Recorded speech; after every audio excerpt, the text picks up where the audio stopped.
2014 में हरियाणा प्रति व्यक्ति आय में, प्रति व्यक्ति निवेश में, कानून व्यवस्था में, नौकरी देने में, खेल और खिलाड़ियों में पूरे देश में नंबर 1 प्रदेश था जब हमने सरकार छोड़ी। आज की चीज में नंबर 1 है भाई। ये मैं नहीं कह रहा, ये केंद्र सरकार के मंत्री ने पार्लियामेंट में जवाब दिया है। आज हरियाणा नंबर है बेरोजगारी में, महंगाई में, अपराध में। आप खुद देख रहे हो रोज क्या हो रहा है यहाँ तमाशा। पूरे देश में ऊपर के 2-3 प्रदेशों में पहुंच गया अपराध में।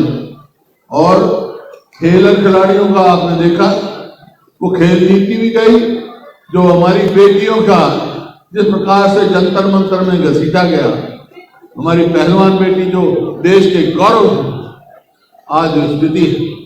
तो आज ये स्थिति है, यही हमारे तकलीफ है कि कहाँ था हरियाणा, विकास में सबसे आगे था, हर चीज में था, अब बेरोजगारी में।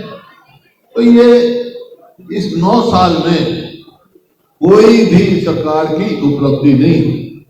मैं गुड़गांव के बारे में जरूर चर्चा करना चाहूंगा। ये गुड़गांव जो है देश में बहुत जल्दी से प्रगति कर रहा है और इसमें कोई दो राय नहीं। हरियाणा नंबर 1 प्रदेश था पूरे देश में और गुड़गांव शहरों में नंबर 1 था, हर चीज में, सफाई में और चीजों में। लेकिन आज कहाँ पहुंच गया। मेरे कुछ सवाल हैं, अगर आपके ये बताओ, मेरे को सवाल आपसे सवाल है, सब बैठे हैं पूरे गुड़गांव के मेरे साथी, कि भाई 10 साल में कोई एक जिन्होंने मेट्रो बढ़ाई। हमारे समय में मेट्रो आई, मेट्रो का फरीदाबाद तक रोड बनाया तो उसका योजना थी, और रैपिड मेट्रो चलाई, और पॉड मेट्रो जो इंग्लैंड में वहां पे एयरपोर्ट से हैं, एक एक छोटी छोटी गाड़ियां लेके, क्योंकि पुराने शहर में मुश्किल था जाना आना, वो स्कीम थी, वो ड्रॉप कर गुड़गांव में। एक भी बताओ 10 साल में कोई इन्होंने काम किया हो धरातल पे? कोई काम नहीं किया इन्होंने। केवल ये सरकार कागजों में खेती करती है। कागजों में कभी खेती हो सकती है? धरातल पे होता है सारा काम, धरातल पे कोई काम नहीं करती। इसी तरह गुड़गांव में पिछले 6 वर्ष से सरकारी अस्पताल बंद है, और ये फैसला नहीं कर पा रही है सरकार कि अस्पताल कैसे बना। इतना बड़ा शहर है और यहाँ सरकारी अस्पताल नहीं आपका। और इसी प्रकार से बस अड्डे का देखा आपने, बस अड्डे डिक्लेयर कर रखा है भाई ये खतरनाक है, वो तो लगा दिए तार तो, लेकिन उसके निर्माण की तरफ कोई ध्यान नहीं गुड़गांव के। इसी प्रकार से एक नई वो चलाते हैं, कहीं मेरा परिवार पहचान पत्र, कहीं आईडी, प्रॉपर्टी आईडी, एक लूट की दुकान बना रखी है। सारा गुड़गांव लाइन में खड़ा है प्रॉपर्टी आईडी के चक्कर में, और भ्रष्टाचार फैला हुआ है। इसी प्रकार से जो हमारे समय में कचरा के लिए बनाया था, अब आप किसी सड़क पर निकलो कचरे के ढेर लगे हुए हैं, कचरे के ढेर लगे हुए गुड़गांव। अरे गुड़गांव तो दुनिया में चर्चा थी, भाई इतना बढ़िया शहर बन रहा है, आज कचरे के ढेर लगे हुए हैं। इसे कचरे का प्रबंधन नहीं होता, पानी पीने का हम देंगे उसको पूरा नहीं किया जाता। एक नई नहर हमने अलग से बनवाई थी वहां से बादरगढ़ से, ताकि गुड़गांव में पानी की कभी कमी ना हो। और इसी प्रकार से गरीब आदमी है और मध्यवर्ती लोग हैं जो ठीक ठीक अपना गुजारा कर रहे हैं, उनके लिए हुड्डा जो सेक्टर थे उनमें हमारा ये प्रावधान था कि भाई अप्लाई करो, लॉटरी से निकल जाएगा, सही कीमत मिल गया। अब खत्म, अब तो सिर्फ ऑप्शन करते हैं, बोली देते हैं, रईस आदमी लेते हैं, गरीब आदमी और आम आदमी गुड़गांव में अब प्लॉट लेके मकान बनाने की सोच नहीं सकता। ये परिस्थिति उन्होंने कर दी। इसी प्रकार से हमने यहाँ पर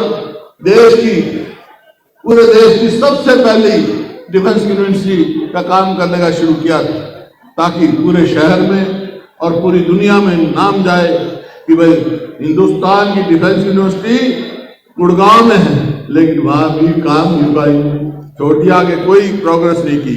इसी प्रकार से जो अपना शीतला माता का मंदिर है, 9 साल से कोई नहीं हो रहा, प्रोजेक्ट बन रहे लेकिन काम कुछ नहीं हो रहा वहां। तो ये आपके सामने है गुड़गांव की परिस्थिति। तो जो हमारे पूरे हरियाणा नहीं, देश की एक प्रतिष्ठा थी गुड़गांव शहर के लिए, आज हमारे क्या देख रहे हैं, मेरे को बहुत तकलीफ होती है। अरे जो हमने बनाए थे ये नीचे से जाने वाले, वो बारिश होते वो उसका भी कंस्ट्रक्शन खराब, अंडरपास जितने बनाए थे वो भी कंस्ट्रक्शन पूरा नहीं हुआ। ये इंतजाम नहीं किया गया पानी कैसे निकाला जाए, स्कीम हमारी।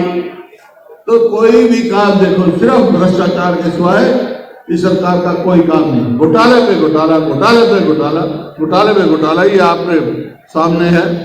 अब सवाल इस बात का आता है कि आपसे, अब हमने तो यहाँ से टोल भी हटवा दिया था। यहाँ से टोल किसने हटवाया था? सरोल टोल।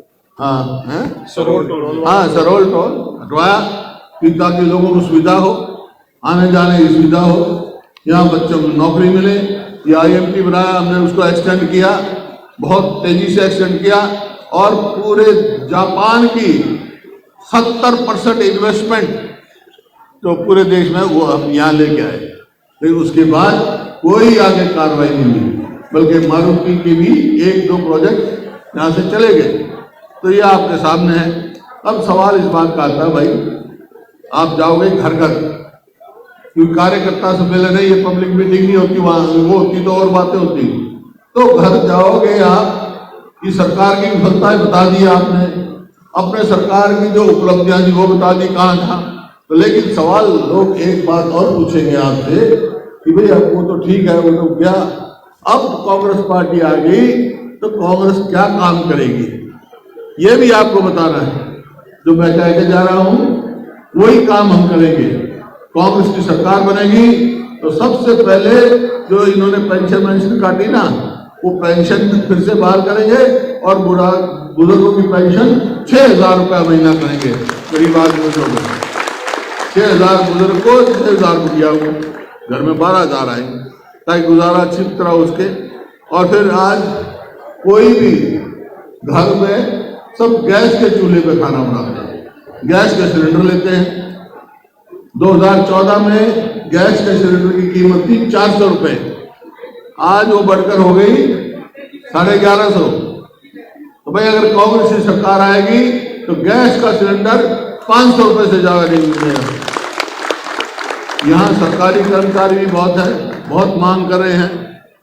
कांग्रेस की सरकार पे पुरानी पेंशन स्कीम लागू की जाएगी, और जो सबसे ज्यादा वो है, क्योंकि इन्होंने किसी का फायदा तो किया नहीं, बल्कि बिजली के रेट बढ़ा दिए।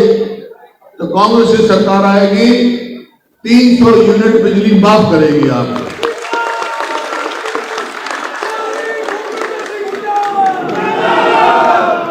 और 100 गज के प्लॉट जो इन्होंने बंद कर दिए वो देना शुरू करेंगे। 3,82,000 हमने दिए, इन्हें एक नहीं दिया। और गरीब आदमी के, शेड्यूल कास्ट, बैकवर्ड कास्ट के बच्चों के जो वजीफे शुरू हुए थे, आज के अखबार में भी है, लाखों लोगों के बच्चों के वजीफे कटे हुए हैं, वो हम पूरा वजीफा दे रहे हैं। पहली जमात से शुरू किया था हमने गरीब आदमी का, वो देंगे हम। और 2 लाख सरकारी नौकरी पक्की खाली पड़ी है, तो 2 लाख नौकरी लगाएंगे। भाई इनने क्या किया हुआ है, एक वो निगम बना रखा है, कौशल रोजगार निगम। उसका क्या काम है, पक्की नौकरी नहीं देना, ठेके पे देना। अरे ठेकेदारी सिस्टम का हम खिलाफ थे, हम बंद कर रहे थे कि सरकारी ठेकेदार बन गई, कच्ची नौकरी नहीं, ना उसकी पेंशन, ना उसमें रिजर्वेशन, ना उसमें कोई मेरिट।